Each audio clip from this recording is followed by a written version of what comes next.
Hey guys, welcome back to my channel. Today we're going to be making a U-part wig with a lace closure. So that's going to be a full wig. We're using 3 packs of hair from Owigs. The silky curly texture is going to be a 14, 16, and 18, including the lace closure.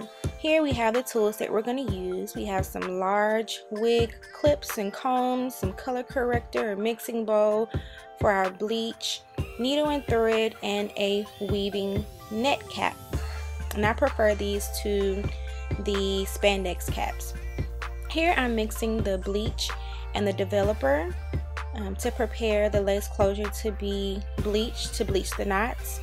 Now we realized that the closure had already been processed. This hair is not virgin hair, so this attempt really was not successful. You can't lift processed hair unless you lift the color that's already on it. There are a lot of videos out here on YouTube that show you how to lift color on processed hair so that you can bleach the knots. Our process was unsuccessful because, like I said, the hair was processed, but I decided to go ahead and include this in the video for those of you who want to know how to bleach the knots on your lace closure.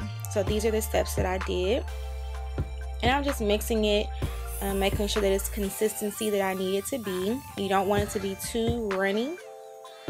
Here I'm putting color corrector. This is Red Gold color corrector. You can purchase this at Sally's Beauty Supply. And I'm gonna put a few drops in there, and it's gonna turn the mixture purple.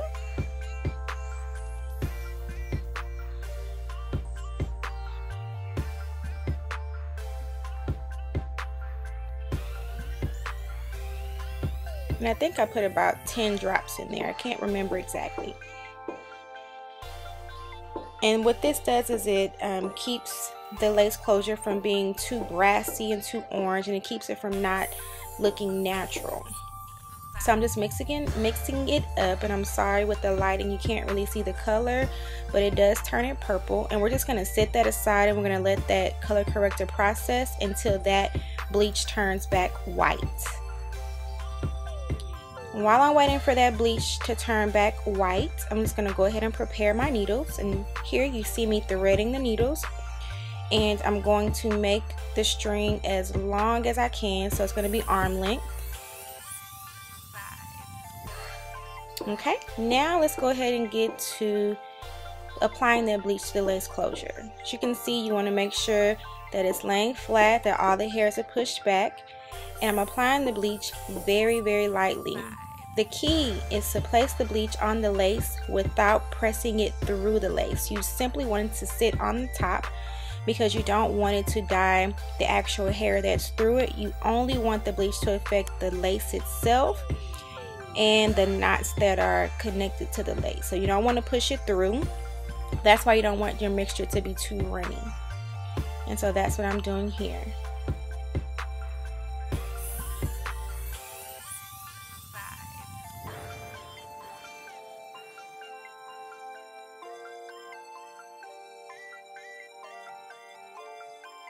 You want to be very gentle.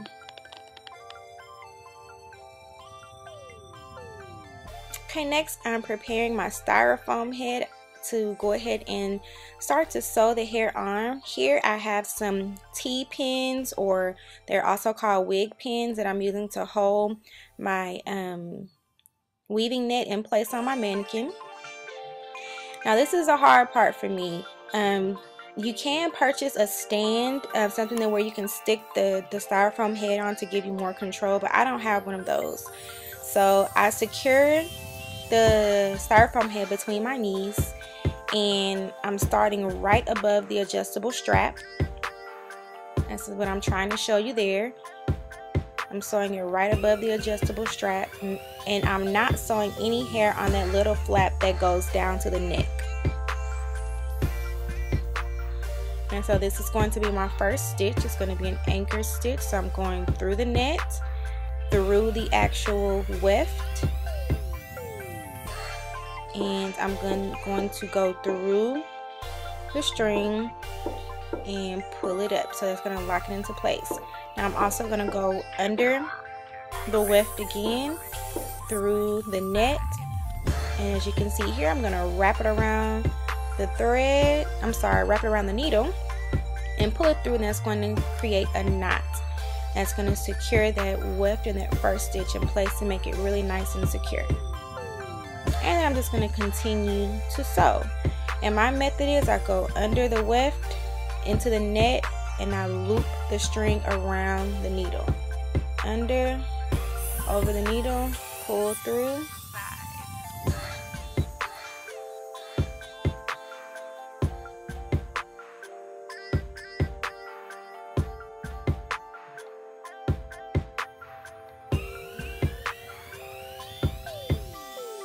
And while I'm sewing, I am not cutting the wefts. If you do not cut the wefts, that cuts down on shedding majorly. So I'm using the folding technique. I'm going across, and then when I get to the end to start the next row, I simply fold the weft over, I secure it with some stitches, and then I continue to go back and forth until I completely fill in the weaving net.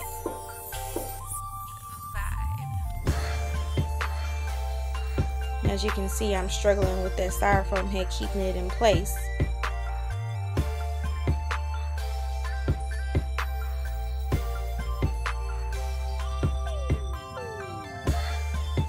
Okay, and here I've made some progress. I'm almost to the middle of the styrofoam head.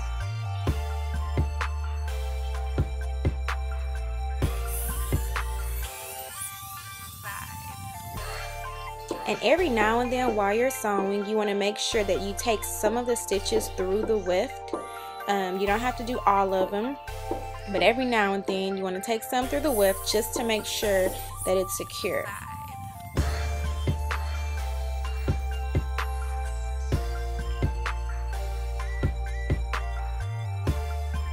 Okay, now I'm getting ready to sew on my closure piece. Now usually I would sew my closure piece on first before I start sewing the hair on, but since we attempted to bleach the knots and I didn't want to waste time while that closure piece was processing, I went ahead and started sewing the hair onto the weaving net.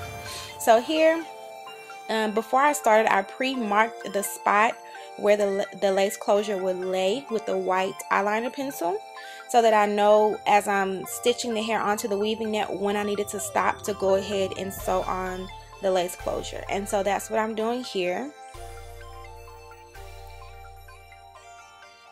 And I'm sewing it on using the exact same stitching methods that I used to lay the wefts on the weaving net. And when you're sewing on your closure, you want to do one side at a time.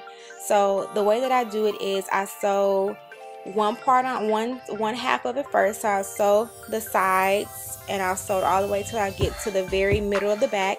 Then I'll stop and then I'll go on the other side and I'll sew it down on the opposite side. And the reason that I don't go around in a circle and I do it one half at a time is because that ensures that the lace closure lays flat and that it doesn't bulk up.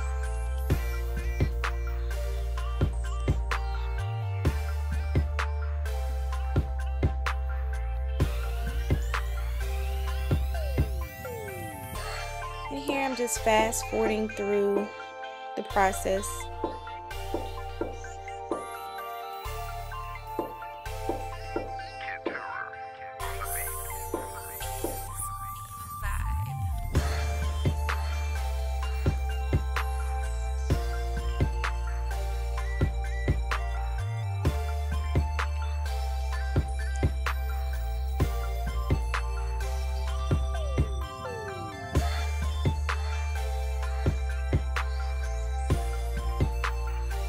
Okay, here I'm showing you what it looks like after the lace closure has been sewed all the way around, and now I'm just securing the hair out of my way, so that I can go ahead and finish sewing in the rest of the hair to complete the wig.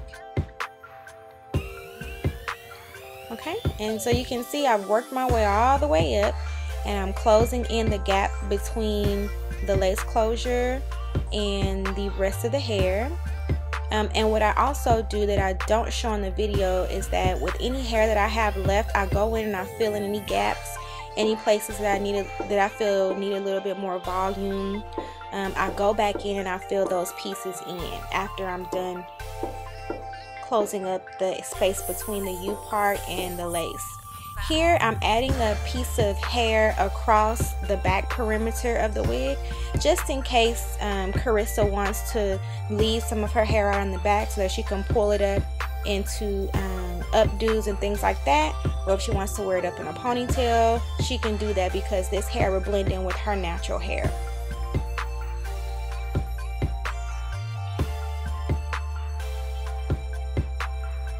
Okay, and here I'm just sewing in those wig clips. And that right there is a lace closure that's been secured. And I did cut out the rest of the weaving cap. As you can see right here, that's the piece that I cut out, because remember I sewed it on top of that weaving net, so I cut it out once I was done.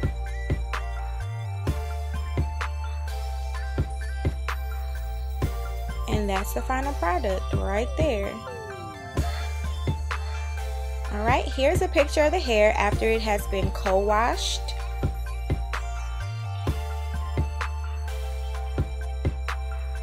And this is the wig after it's been styled. Alright guys, make sure you check out NaturallyGG's YouTube channel for a full review on the Owigs hair and the wig. Thanks so much for watching, and I'll see you in the next video.